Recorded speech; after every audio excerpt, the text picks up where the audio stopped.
미정은 회의실에 먼저 모인 이사진들에게 말했다. 서기 사장이 부도덕하게 회사의 기밀을 빼돌려 외부에 유출시키려는 이 팀장과 작당 모의를 해서 회사를 위태롭게 하고 있다고 말했다. 그러면서 서기 사장은 평생 직장으로 생각하는 직원들의 안위는 생각지도 않고 자신만을 위해서 모든 회사의 자본을 빼돌리려고 했다는 사실이 있다면서 하루빨리 이사진들이 사장 해임 투표를 완료해달라고 말했다.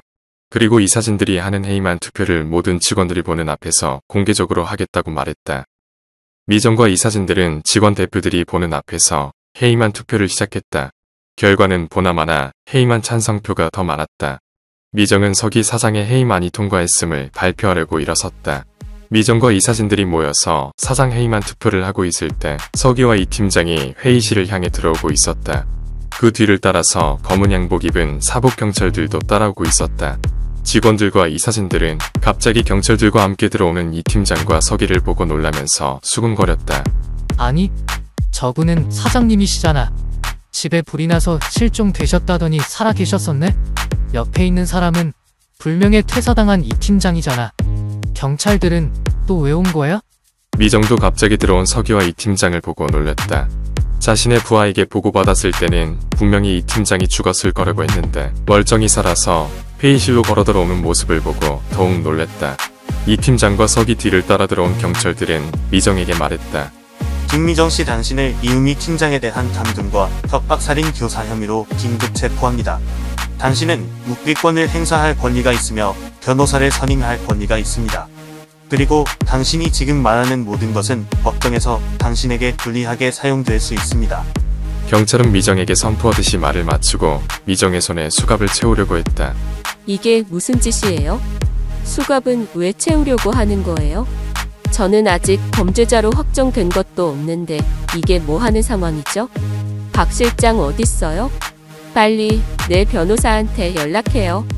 당신들 지금 실수하는 거야.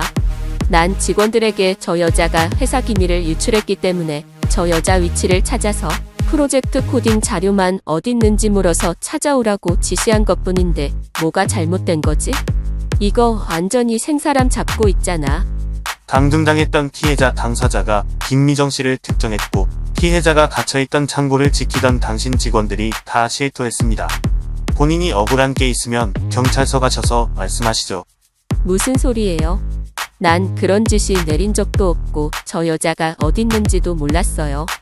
그리고 그 사람들은 내 직원이 아닙니다. 저 여자가 회사를 퇴사하고 나서도 사채업자들이 계속 회사에 들어와서 저 여자에 관해 묻길래 그냥 사는 주소지만 알려줬을 뿐이에요. 그리고 회사의 중요기밀 자료를 유출시킨 저런 여자의 말을 어떻게 믿어요? 내가 그 사람들에게 그런 지시를 했다는 증거 있어요? 미정은 경찰들에게 강하게 항의하면서 거부했지만 뜻대로 되지 않았다. 미정은 경찰에게 체포되어 가면서 서기에게 이렇게 말했다. 재밌어? 이게 너가 생각한 결말이야? 근데 어쩌지 확실한 증거도 없는데. 나중에 재판에서 보자. 난 뭐 별일 없을 거야. 내 담당 변호사가 워낙 유능하니까. 증거 불충분으로 다시 풀려날 거야. 넌 이제 이 회사 사장도 아니야. 금방 전에 사장 해임안 투표에서 과반수 이상이 찬성해서 통과했거든. 미정아, 걱정하지 마라. 해임안 다시 부결될 거야. 너가 본부장이랑 모의해서 회사 프로젝트 기밀 유출하려고 했던 게 확실히 밝혀지면 아무 일도 없었듯이 제자리로 돌아갈 거야. 그래? 잘해봐. 저리 비켜요. 내 발로 스스로 갈 테니까 건들지 마. 미정은 문 앞에 서 있는 경찰들을 뿌리쳐 제끼면서 당당하게 회의실 문을 나갔다. 회의실에 모여있는 직원들과 이사진들은 전무이사인 미정이 경찰에 잡혀가는 모습을 보면서 서로 간에 수근거리며 웅성거렸다. 미정은 경찰서 취조실에 가서도 경찰들의 수사에 제대로 협조하지 않았다. 그냥 묵비권을 행사를 하면서 오르세만 일관했다. 그리고 확실한 증거가 없다는 핑계로 시간만 끌다 조사 시간을 넘겨서 불구속 수사로 전환되면서 풀려나게 되었다. 결국 미정과 서기 그리고 이 팀장은 법정에서 죄를 묻게 되었다. 이틀 뒤 법정에서 미정에 대한 재판이 이루어졌다. 법정 안에는 회사의 많은 관계자들이 방청객 자리를 메웠다. 미정과 이 팀장은 서로를 응시하면서 앉아 있었다. 미정은 뭔가 자신만만한 표정으로 이 팀장을 바라보면서 미소를 띄우기도 했다. 이 팀장은 그런 미정을 보고 있자니 속이 타올랐다. 하지만 아직까지 특별한 증거 자료를 찾지 못한 상황에서 뭐 어떻게 할 방법이 생각나지 않았다. 저는 한 회사의 전무이사로 있는 김미정 전무이사가 아쉬울 게 없는데 굳이 회사 기밀을 유출해서 문제를 만든다는 것이 타당하지 않다고 봅니다. 또한 이미 회사에서 문제를 일으켜서 불명예 퇴사를 시킨 이 팀장을 협박까지 하면서 살인교사까지 했다고 하는 사실은 있을 수 없는 사실이라 봅니다. 그리고 무엇보다 증거가 확실치 않기 때문에 모든 사실에 입각하여 증거 불충분으로 김미정 전무이사는 무죄를 판결받아야 한다고 주장합니다. 미정은 자신의 변호사의 변론이 끝나고 나서 시선이 자신에게 없는 사이에 이 팀장을 보면서 아주 가늘게 입술을 치켜 올리면서 비웃듯이 웃었다. 이 팀장은 이 모습을 주시하면서 속으로 분노가 차올랐다. 미정은 아주 기고만장한 태도로 자리에 앉아서 혼자 생각했다.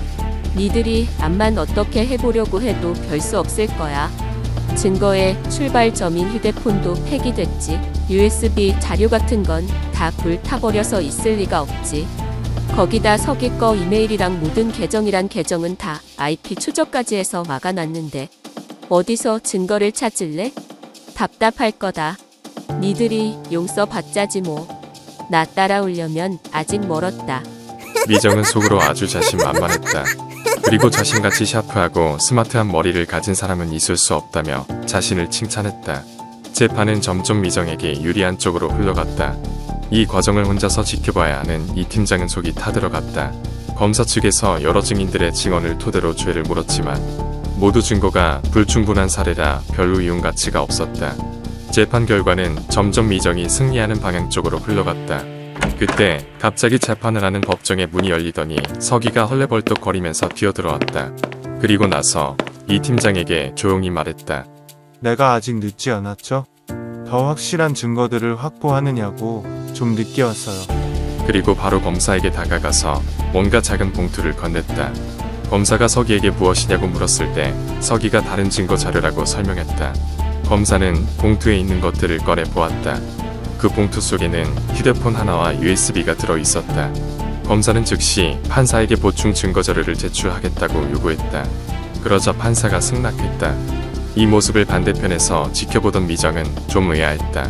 증거 자료 나올 구석이 하나도 없는데 저게 뭐지 하는 호기심이 생겼다. 그리고 약간 불안했다. 검사는 노트북을 연결해서 USB 증거 자료를 틀어보았다. 그러자 스피커에서 갑자기 미정의 목소리가 나왔다. 본부장님, 이 프로젝트가 얼마짜린 줄 알아요? 자그마치 500억이에요. 내가 몰래 개설해 놓은 스위스 계좌와 코인으로 자료 넘기는 즉시 붙여주기로 했어요. 우리는 이 프로젝트 자료만 팔고 바로 스위스로 뜨면 돼요. 거기서 이 돈으로 더 멋지게 시작하는 거예요. 어차피 우리가 넘겼는지도 모를 거예요. 해킹 당한 줄 알겠죠 뭐. 역시 똑똑한 미정씨. 모든 자료는 내가 잘 보관했다가 넘길게요. 저도 하는 일이 있어야지요. 우리가 이 회사 최고 간부급인데 아쉬울 게 없어 보이는 우리가 이런 짓을 한다고 누가 상상이나 하겠어요? 미정과 본부장이 서로 꿀 떨어지게 나누는 밀담은 법정 안에 가득히 채워졌다. 이때 미정은 파랗게 얼굴이 질려서 몸을 부들부들 떨었다. 미정은 어떻게 저음성 자료가 다시 살아났는지 이해할 수가 없었다. 그것은 바로 서기 때문이었다. 서기는 이 팀장의 휴대폰을 수리하면서 문득 자료를 이메일이나 USB 같은 쉽게 접하는 곳에만 보관하지 말고 좀 더 독특한 곳에 넣어 보자는 생각이 들었다. 갑자기 서기는 미국 클라우드에 접근해 자료를 넣고 싶은 생각이 들었다. 그런데 서기는 미국 클라우드 계정이 하나도 없었다. 물론 계정을 만들면 되지만 그렇게 하면 미정이 IP 추적을 통해서 금방 알아낼 수 있겠다는 생각이 들었다. 서기는 아무도 추적할 수 없는 자신만의 깨끗한 계정을 원했다. 그래서 해킹을 시작했다. 한 번도 프로그램 코딩 작업이나 해킹에 관한 지식을 경험해보지 못했지만 서기는 왠지 모를 자신감에 차 있었다. 아무것도 몰랐어도 지금은 그냥 생각하는 대로 두 배가 따라주고 손이 움직였다.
서기는 먼저 VPN을 해킹해서 VPN을 통해서 미국 클라우드에 접근하기로 했다.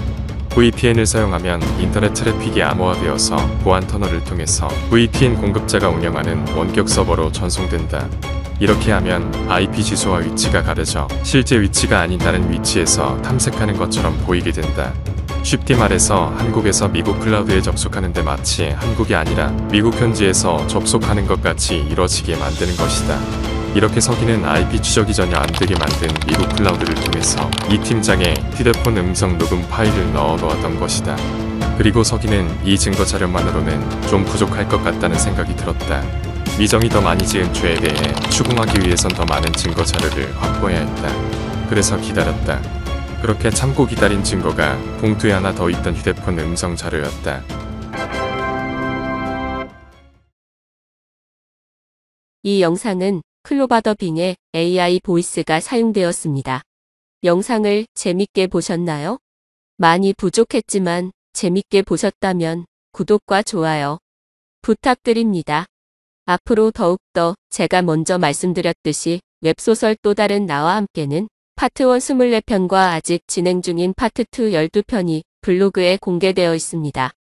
유튜브에는 이 파트 1과 파트 2의 내용들을 좀 더 각색하고 재밌게 꾸며서 각 회차에 2편씩 합쳐서 올릴 예정입니다. 앞으로 더욱더 열심히 제작할 테니 기대해주세요. 그럼 좋은 하루 되세요.